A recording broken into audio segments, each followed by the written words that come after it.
কারণে যে মদিনা বিশ্ববিদ্যালয়ে পড়ার জন্য আল্লাহ যাদেরকে কবুল করেছেন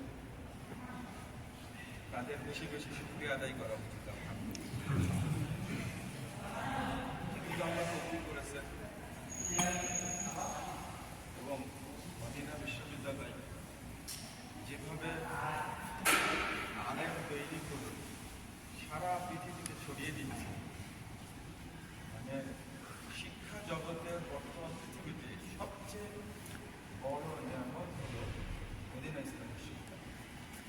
পৃথিবীর আর কোনো বিশ্ববিদ্যালয় এই সাহস রাখে না যে আমরা সেটা হোক আধুনিক বিশ্ববিদ্যালয়, প্রথম ইসলাম বিশ্ববিদ্যালয়, এই সাহস কারণ লাগে।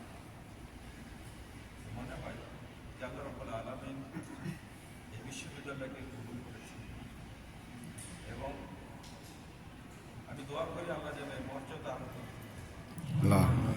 আরো বেশি বেশি ছাত্র পড়িয়ে ছাত্র তৈরি করে সারা পৃথিবীতে যেন আল্লাহ এই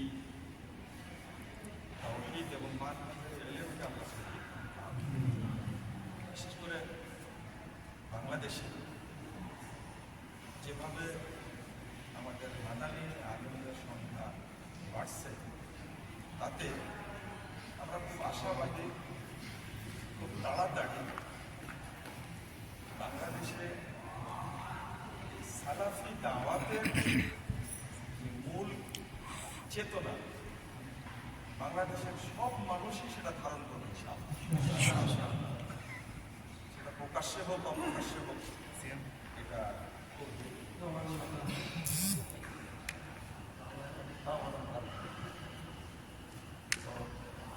এটা আমাদের আশা, প্রত্যাশা।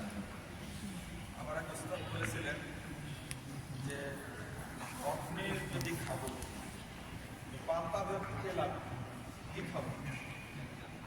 আমার যে স্বপ্ন বা পরিকল্পনা, স্বপ্নটা যেন বড় থাকে।